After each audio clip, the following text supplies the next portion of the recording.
कृपया चैनल को सब्सक्राइब करें। धन्यवाद। ओम श्री विष्णुवे नमः। ओम श्री बृहस्पति नमः। मित्रों, सनातन धर्म में बृहस्पतिवार का दिन भगवान विष्णु को समर्पित होता है। कहते हैं कि जो भी व्यक्ति हर बृहस्पतिवार को भगवान विष्णु की पूजा करता है और बृहस्पति देव की कथा सुनता है, बृहस्पति देव और भगवान विष्णु जी की कृपा से उनकी सभी परेशानियां दूर हो जाती हैं। गुरुवार को बृहस्पति देव की पूजा करने और कथा का श्रवण करने से धन, विद्या, मान सम्मान, प्रतिष्ठा और कई अन्य मनोवांछित फलों की प्राप्ति होती है। तो चलिए मित्रों, प्रभु श्री लक्ष्मी नारायण जी के चरण कमलों का ध्यान करते हुए सुनते हैं अथ श्री बृहस्पति देव की व्रत कथा। मित्रों, प्राचीन समय की बात है। एक नगर में प्रतापी और दानी राजा रहा करता था। वह सदा ही गरीबों, ब्राह्मणों, दीन दुखियों की सहायता करता था। पर राजा की यह बात उसकी रानी को अच्छी नहीं लगती थी। वह न तो गरीबों को दान देती, न ही भगवान का पूजन करती थी और राजा को भी दान देने से मना किया करती थी। एक दिन राजा शिकार खेलने वन को गए हुए थे तो रानी महल में अकेली रह गई। उसी समय बृहस्पति देव साधु वेश में राजा के महल में भिक्षा के लिए गए और भिक्षा मांगी। परंतु रानी ने भिक्षा देने से इनकार कर दिया और कहा, हे साधु महाराज, मैं तो इस दान पुण्य से तंग आ गई हूँ। मेरे पति इन गरीबों पर सारा धन लुटाते रहते हैं, इसलिए मेरी तो यही इच्छा है कि हमारा धन नष्ट हो जाए। फिर न रहेगा बांस, न बजेगी बांसुरी, न हमारे पास धन होगा और न ही मेरे पति दान पुण्य करेंगे। रानी की बात सुनकर साधु ने कहा, हे देवी, तुम तो बड़ी विचित्र हो। धन और संतान तो सभी चाहते हैं, पुत्र और लक्ष्मी तो पापी के घर भी होने चाहिए। यदि तुम्हारे पास अधिक धन है तो भूखों को भोजन दो, प्यासों के लिए प्याऊ बनवाओ, मुसाफिरों के लिए धर्मशालाएं खुलवाओ। जो निर्धन अपनी कुंवारी कन्याओं का विवाह नहीं कर सकते उनका विवाह करा दो। जो जीव जंतु भूखे हैं उन्हें भोजन दो। ऐसे और कई काम हैं जिनको करने से तुम्हारा यश लोक परलोक में फैलेगा। तुम्हारा यह धन दान पुण्य से जुड़कर और बढ़ेगा। परंतु रानी पर साधु के उपदेश का कोई प्रभाव न पड़ा। वह बोली, महाराज, आप मुझे कुछ ना समझाएं। मैं ऐसा धन नहीं चाहती जो हर जगह बांटती फिरूं। साधु ने उत्तर दिया, यदि तुम्हारी ऐसी ही इच्छा है तो तथास्तु। तुम ऐसा करना कि बृहस्पतिवार को घर लीपना, इसके बाद पीली मिट्टी से अपना सिर धोकर स्नान करना, भट्टी चढ़ाकर कपड़े धोना। ऐसा करने से आपका सारा धन नष्ट हो जाएगा। इतना कहकर वह साधु महाराज वहां से अंतर्ध्यान हो गए। साधु के अनुसार कई बातों को पूरा करते हुए रानी को केवल 3 बृहस्पतिवार ही बीते थे कि उसकी समस्त धन संपत्ति नष्ट हो गई। भोजन के लिए राजा का परिवार तरसने लगा।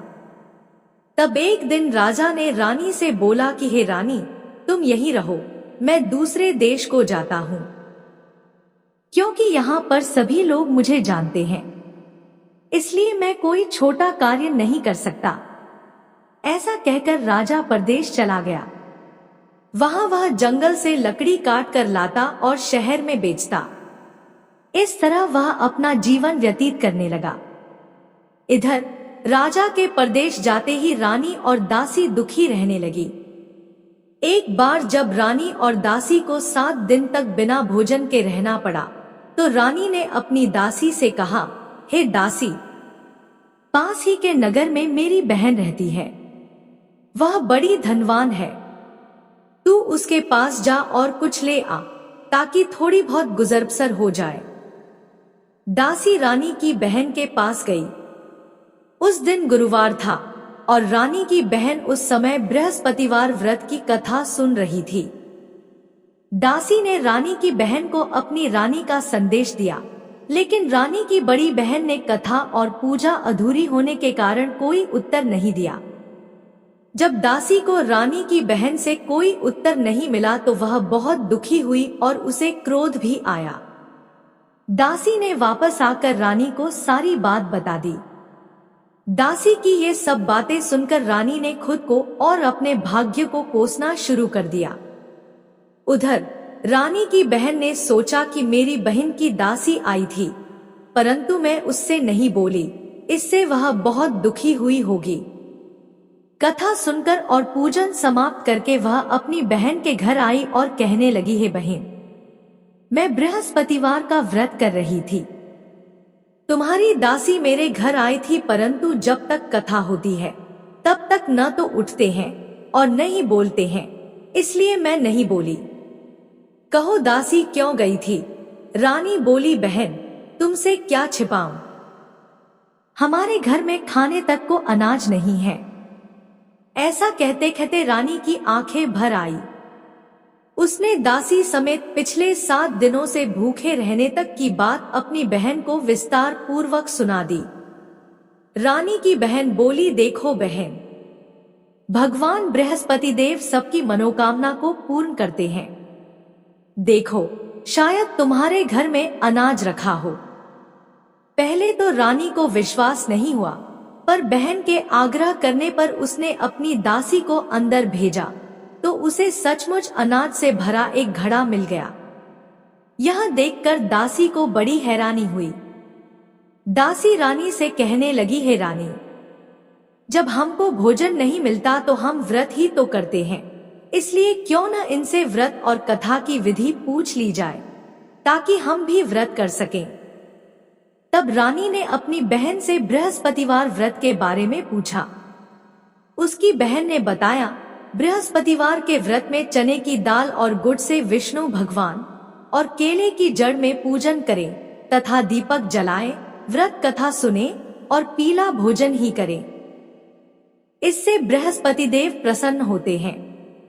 व्रत और पूजन विधि बताकर रानी की बहन अपने घर को लौट गई। 7 दिन के बाद जब गुरुवार आया तो रानी और दासी ने व्रत रखा। घुड़साल में जाकर चना और गुड़ लेकर आई। फिर उससे केले की जड़ तथा विष्णु भगवान का पूजन किया।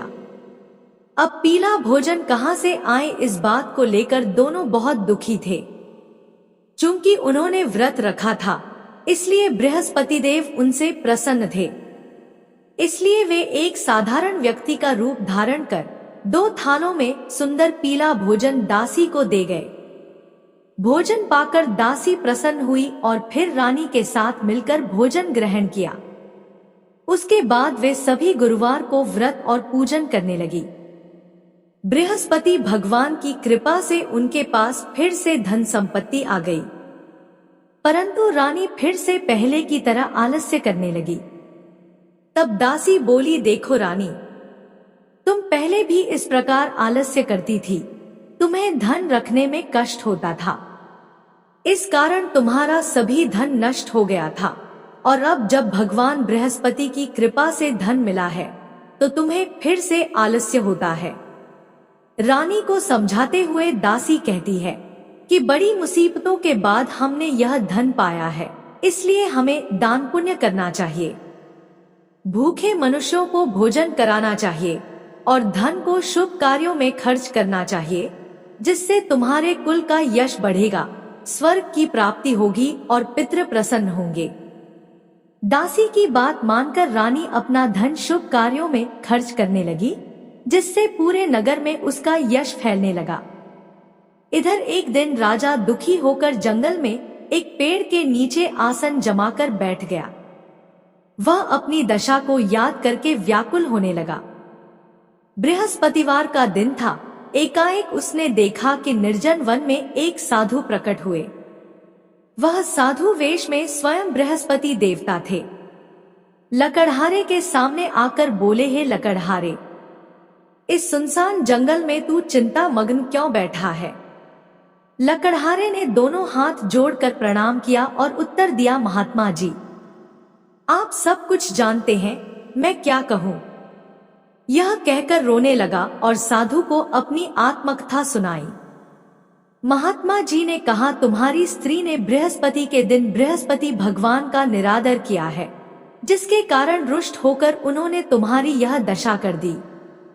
अब तुम चिंता को दूर करके मेरे कहने पर चलो तो तुम्हारे सब कष्ट दूर हो जाएंगे और भगवान पहले से भी अधिक संपत्ति देंगे।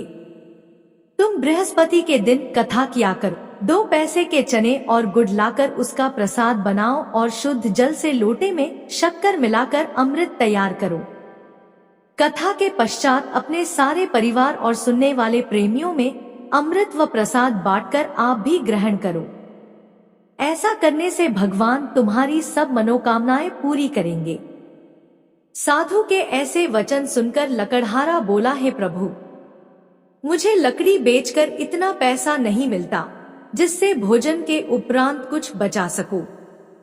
मैंने कई रात्रि स्वप्न में अपनी स्त्री को व्याकुल देखा है। मेरे पास कुछ भी नहीं जिससे मैं उसकी खबर मंगा सकूं। साधु ने कहा, है लकड़हारे, तुम किसी बात की चिंता मत करो। बृहस्पति के दिन तुम रोजाना की तरह लकड़ियां लेकर शहर को जाओ।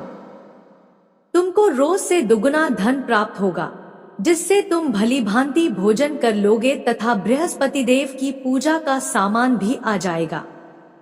इतना कहकर साधु अंतर्ध्यान हो गए। धीरे धीरे समय व्यतीत होने पर फिर वही बृहस्पतिवार का दिन आया। लकड़हारा जंगल से लकड़ी काटकर किसी शहर में बेचने गया। उसे उस दिन और दिनों से अधिक पैसा मिला। राजा ने चना गुड़ आदि लाकर गुरुवार का व्रत किया। उस दिन से उसके सभी क्लेश दूर हुए, परंतु जब दोबारा गुरुवार का दिन आया तो राजा बृहस्पतिवार का व्रत करना भूल गया। इस कारण बृहस्पति भगवान नाराज हो गए। उस दिन उस नगर के राजा ने विशाल यज्ञ का आयोजन किया तथा शहर में यह घोषणा करा दी कि कोई भी मनुष्य अपने घर में भोजन न बनाए, न आग जलाए, समस्त जनता मेरे यहाँ भोजन करने आए।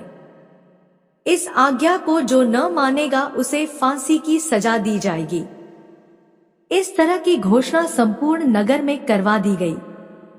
राजा की आज्ञानुसार शहर के सभी लोग भोजन करने गए, लेकिन लकड़हारा कुछ देर से पहुंचा, इसलिए राजा उसको अपने साथ घर लिवा ले गए और ले जाकर भोजन करा रहे थे तो रानी की दृष्टि उस खूंटी पर पड़ी जिस पर उसका हार लटका हुआ था।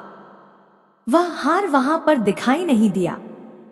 रानी ने निश्चय किया कि मेरा हार इस लकड़हारे ने चुरा लिया है। राजा ने उसी समय सिपाहियों को बुलाकर उसको कारागार में डलवा दिया। जब लकड़हारा कारागार में पड़ गया और बहुत दुखी होकर विचार करने लगा कि न जाने कौन से पूर्व जन्म के कर्म से मुझे यह दुख प्राप्त हुआ है। ऐसा सोचते हुए वो उसी साधु को याद करने लगा जो कि जंगल में मिला था। उसी समय तत्काल बृहस्पति देव साधु के रूप में प्रकट हुए और उसकी दशा को देखकर कहने लगे, अरे मूर्ख, तूने बृहस्पति देव की कथा नहीं करी, इस कारण तुझे दुख प्राप्त हुआ है। अब चिंता मत कर, बृहस्पतिवार के दिन कारागार के दरवाजे पर 4 पैसे पड़े मिलेंगे। उनसे तू बृहस्पति देव की पूजा करना, तेरे सभी कष्ट दूर हो जाएंगे। बृहस्पति के दिन उसे 4 पैसे मिले। लकड़हारे ने कथा कही। उसी रात्रि को बृहस्पति देव ने उस नगर के राजा को स्वप्न में कहा, हे राजा, तुमने जिस आदमी को कारागार में बंद कर दिया है वह निर्दोष है। वह राजा है, उसे छोड़ देना। रानी का हार उसी खूंटी पर लटका है। अगर तू ऐसा नहीं करेगा तो मैं तेरे राज्य को नष्ट कर दूंगा। इस तरह रात्रि के स्वप्न को देखकर राजा प्रातः काल उठा और खूंटी पर हार देखकर लकड़हारे को बुलाकर क्षमा मांगी तथा लकड़हारे को योग्य सुंदर वस्त्र आभूषण देकर विदा कर दिया।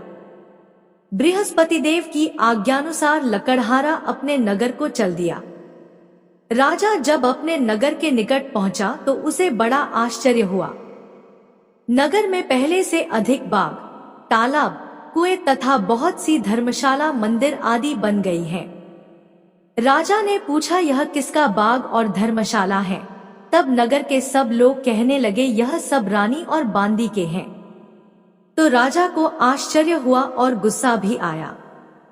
जब रानी ने यह खबर सुनी कि राजा आ रहे हैं, तो उन्होंने बांदी से कहा कि हे दासी, देख राजा हमको कितनी बुरी हालत में छोड़ गए थे। हमारी ऐसी हालत देखकर वह लौट न जाए, इसलिए तू दरवाजे पर खड़ी हो जा। आज्ञानुसार दासी दरवाजे पर खड़ी हो गई।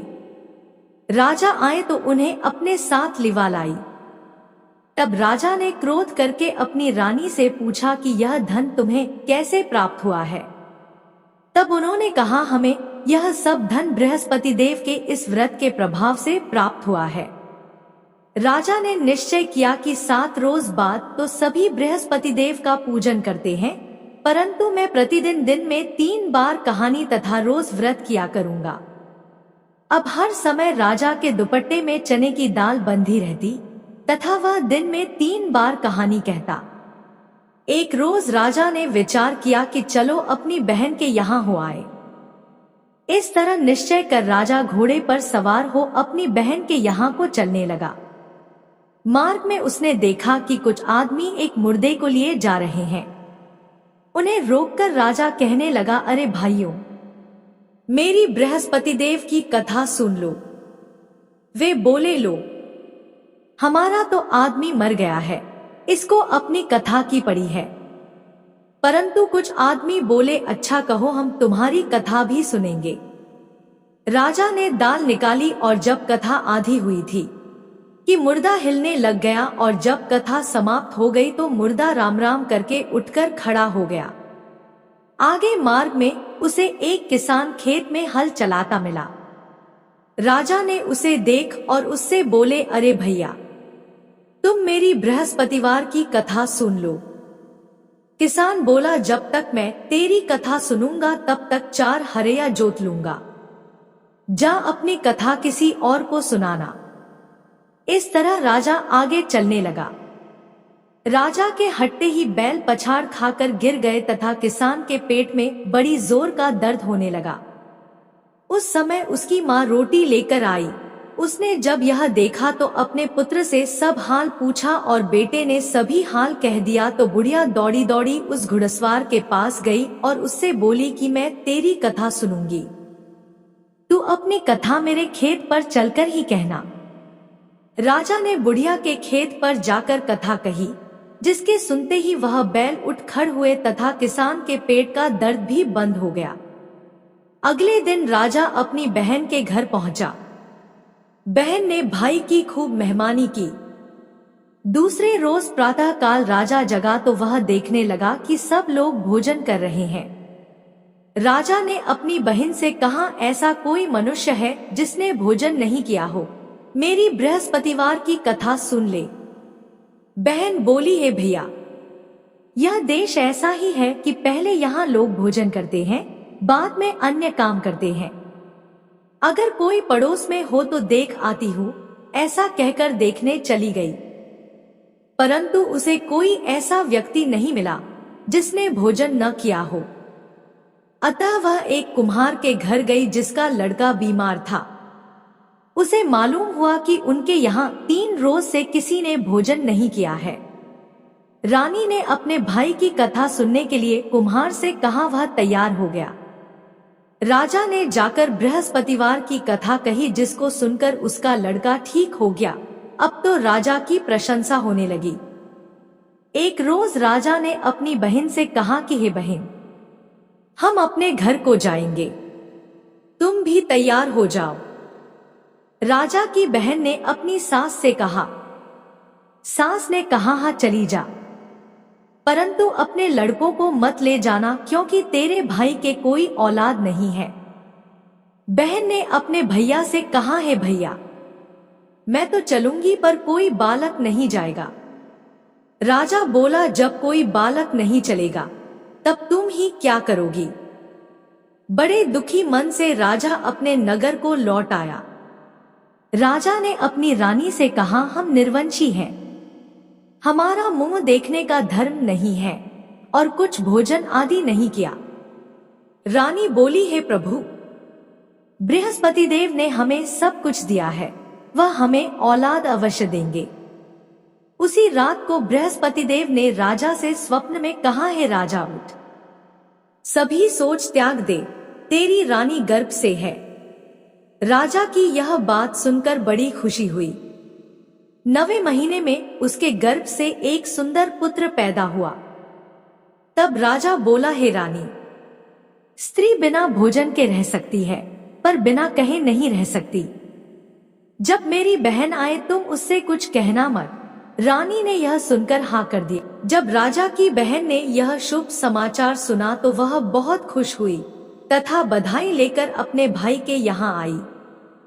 तभी रानी ने कहा, घोड़ा चढ़कर तो नहीं आई, गधा चढ़ी आई है।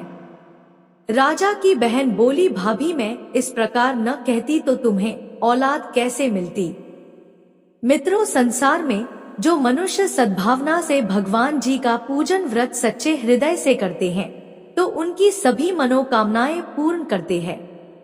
जैसी सच्ची भावना से रानी और राजा ने उनकी कथा का गुणगान किया तो उनकी सभी इच्छाएं बृहस्पति देव जी ने पूर्ण की थी। इसलिए पूर्ण कथा सुनने के बाद प्रसाद लेकर जाना चाहिए। हृदय से उसका मनन करते हुए जयकारा बोलना चाहिए। बोलो बृहस्पति देव की जय, भगवान विष्णु की जय। अब सुनते हैं दूसरी कथा। प्राचीन काल में एक ब्राह्मण रहता था। वह बहुत निर्धन था। उसके कोई संतान नहीं थी। उसकी स्त्री बहुत मलिनता के साथ रहती थी। वह ना तो स्नान करती और ना ही किसी देवता का पूजन करती। इस सब से ब्राह्मण देवता बड़े दुखी थे।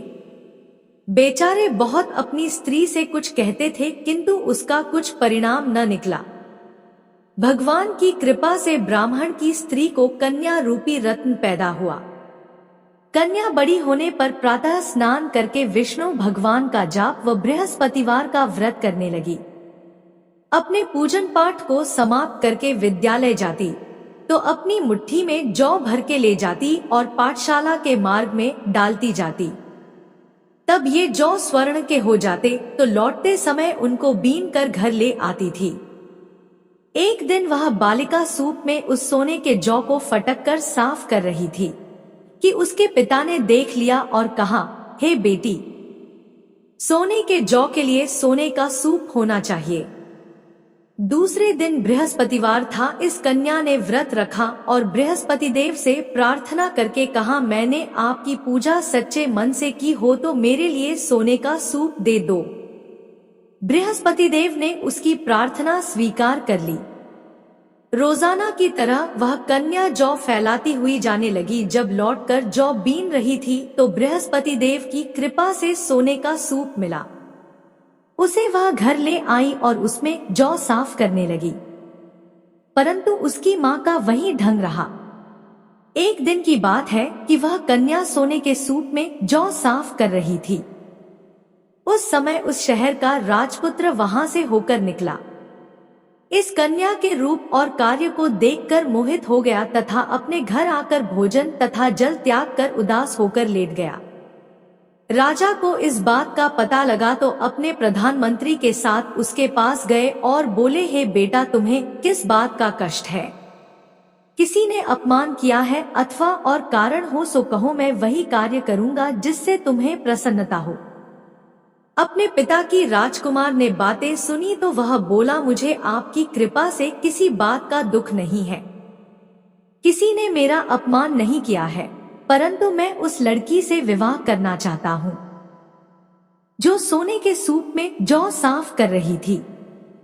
यह सुनकर राजा आश्चर्य में पड़ गया और बोला, हे बेटा, इस तरह की कन्या का पता तुम ही लगाओ, मैं उसके साथ तेरा विवाह अवश्य ही करवा दूंगा। राजकुमार ने उस लड़की के घर का पता लगाया। तब मंत्री उस लड़की के घर गए और ब्राह्मण देवता को सभी हाल बतलाया।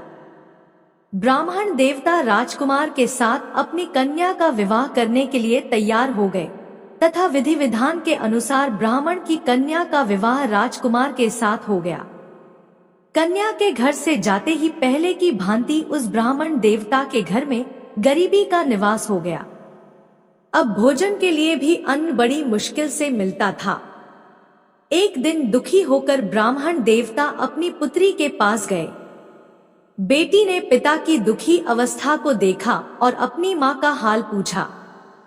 तब ब्राह्मण ने सभी हाल कहा। कन्या ने बहुत सा धन देकर अपने पिता को विदा कर दिया। इस तरह ब्राह्मण का कुछ समय सुखपूर्वक व्यतीत हुआ। कुछ दिन बाद फिर वही हाल हो गया। ब्राह्मण फिर अपनी कन्या के यहाँ गया और सारा हाल कहा तो उसकी लड़की बोली, हे पिताजी, आप माताजी को यहाँ पर लेकर आओ। मैं उसे विधि बता दूंगी जिससे आपकी गरीबी दूर हो जाएगी। वह ब्राह्मण देवता अपनी स्त्री को साथ लेकर बेटी के घर पहुंचे तो बेटी अपनी मां को समझाने लगी, हे मां, तुम प्रातः काल प्रथम स्नानादि करके विष्णु भगवान का पूजन करो और दिन में बृहस्पति देव का व्रत रखो। ऐसा करोगी तो तुम्हारी सब दरिद्रता दूर हो जाएगी। परंतु उसकी मां ने एक भी बात नहीं मानी और प्रातः काल उठकर अपनी पुत्री के बच्चों की जूठन को खा लिया। इससे उसकी पुत्री को भी बहुत गुस्सा आया और रात को कोठरी से सारा सामान निकालकर अपनी मां को उसमें बंद कर दिया। प्रातः काल उसे कोठरी से निकाला तथा स्नानादि करा के पाठ करवाया तो उसकी मां की बुद्धि ठीक हो गई और फिर उसकी मां प्रत्येक बृहस्पतिवार को व्रत रखने लगी। इस व्रत के प्रभाव से उसके माँ बाप बहुत ही धनवान और पुत्रवान हो गए और बृहस्पति जी के प्रभाव से इस लोक के सुख भोग कर स्वर्ग को प्राप्त हुए। तो बोलो विष्णु भगवान की जय, बृहस्पति देव की जय।